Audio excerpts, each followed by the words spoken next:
everybody, welcome back to my channel, or welcome to my channel if you haven't been here before. I'm Erin, and for today's video it's going to be a movie review. So, truth be told, I actually didn't want to watch this movie when I watched it.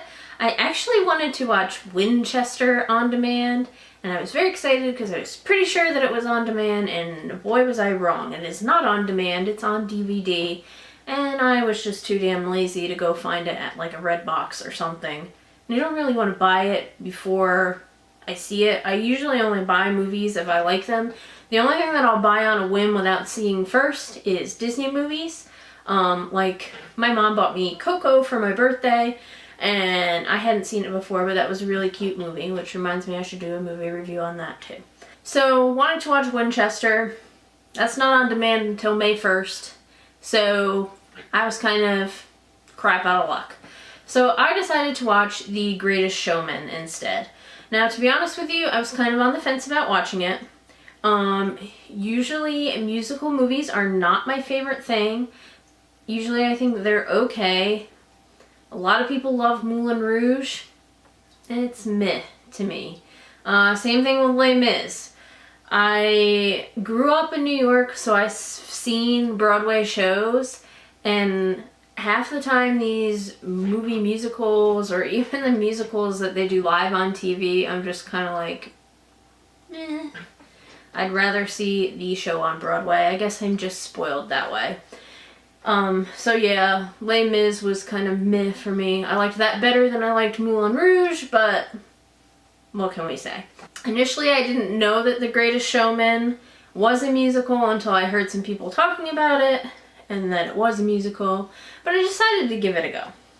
So I didn't know how I was gonna feel about Hugh Jackman dancing around and singing as P.T. Barnum, but it honestly wasn't that bad. I did look up some stuff to see what was true and what wasn't true in the movie. The actors and actresses, they did sing. Obviously, it was kind of recorded and dubbed over them acting it out, but I did read that they did sing, like, in the scenes too, but it just would have sounded horrible if they used that. So, you know, they did the little recording studio thing to put those songs over them singing and dancing. So, like I said, I looked up what was true and what wasn't true. I don't really know how I feel about P.T. Barnum as a person anyway. Not a huge fan of circuses. I know that, you know, Barnum and Bailey is out of business anyway, but, I mean, they did a lot of shady stuff as far as using their quote-unquote freaks and different people, especially, like, when it began. So, not a very good, you know, feel-good moment there. And I feel like this movie really portrayed P.T. Barnum as somebody who really cared about these people. I mean, don't get me wrong, because there are some scenes that kind of showed his true colors and how he wanted them pushed aside. You'd have to watch the movie to understand what I'm talking about. And out of the spotlight, so his paying customers would have to see them at his show. In addition to that, I of course am an animal lover, and I definitely disagree with the way that animals are treated at circuses. I've only been to one circus in my life, and that was when I was really little, and it was before I knew anything about what went on. Circuses that use animals are definitely something that I just don't support. I'm not here to make this like a big animal advocate message. That's just my opinion on things. Just not a huge fan of them. I do like Cirque du Soleil, but obviously they don't really use animals, so there's that. So one of the main themes in this movie is that P.T. Barnum and Jenny Lind are a thing. Well, at least she has a thing for P.T. Barnum. In real life, that didn't happen. He did bring her on tour in the United States. She was known as the Swedish Nightingale in real life. But pretty much she did it so she could make money. And she did make a lot of money for the time, and the one good thing about Jenny Lind in real life is that all the money that she made from the shows from P.T. Barnum, she gave to charities. I think it was something like $350,000, which back then would have amounted to about $10 million. So that's a hell of a lot of money to be giving to charity. So she came here and toured, and with him, and then donated that money. Now in the movie, spoiler alert, they have Jenny Lind kind of storm off because she is in love with P.T. Barnum, who is a married man, and she kind of does the jilted lover thing and makes a public scene, which if you watch the movie you know exactly what I'm talking about, and then kind of storms off and does her own thing.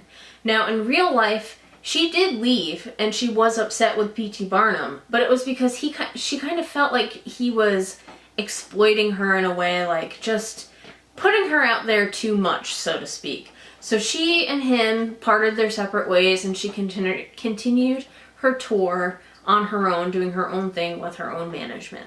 So obviously also in the movie, because of the whole jilted lover thing and the public scene that is made known to P.T. Barnum's wife, she leaves him for a temporary amount of time at least. Well, guess what?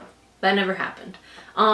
He was with his wife, Charity, until she died, and then he did remarry.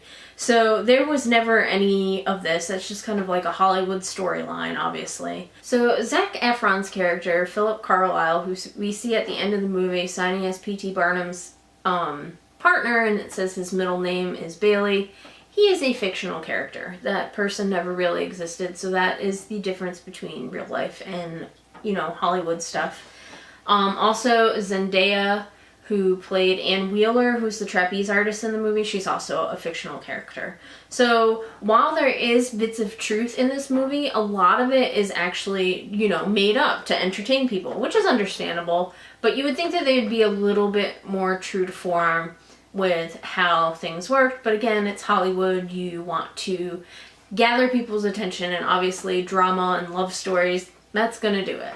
The other thing I was curious to find out was if P.T. Barnum's museum actually burned down. And the answer is yes, it did. He was very pro-union and what have you, and that kind of pissed a lot of people off at that time. He was an activist for some other stuff. And initially in 1864, there was a Confederate that did try to set his museum on fire but failed. However, the following year, on July 13th, 1865, his museum did burn down, and the fire was of unknown origin. So that part of the movie is real. Although in the movie, the museum is set on fire because of the big argument between Zac Efron's character and the thugs that are in there, and they don't like the relationship he's having with Ann Wheeler. So that part's made up, but it did in fact burn down. So all in all, I thought it was a pretty decent movie. Wouldn't say it's like my favorite thing. I would definitely watch it again. But like I said, I kind of would have liked to see a little more, although I guess it wouldn't have been as more, although I guess I kind of would have liked to see a little bit more true to form as to how P.T. Barnum was and what have you. Although I guess it wouldn't have been as interesting. That's just my opinion. That I would have liked to see a little bit more of that. But overall, I think it's a decent movie. If you like musicals and you're okay, even if you're a spoiled person like me who's seen the real deal on Broadway, definitely at least check it out. Like I said, if you really like Moulin Rouge and things like that, then you probably will really like this movie. As I said in the beginning, Moulin Rouge was just meh to me. So this movie I thought was definitely better than Moulin Rouge, but I wouldn't give it like a 10 out of 10. I'd say I'd give this movie like, probably, I'm gonna go with like an 8 out of 10. It's not terrible, but it's not the greatest thing ever. So I'm kind of curious as to what you guys think. So if you liked the movie or you didn't like the movie, let me know in the comments down below. And that's it for this video for today. So if you liked this movie review, go ahead and give me a thumbs up. And make sure you subscribe to my channel if you haven't already. And if you want notifications for when my videos are posted, make sure you click on the little bell. Alright guys, I'll catch you next time. Bye.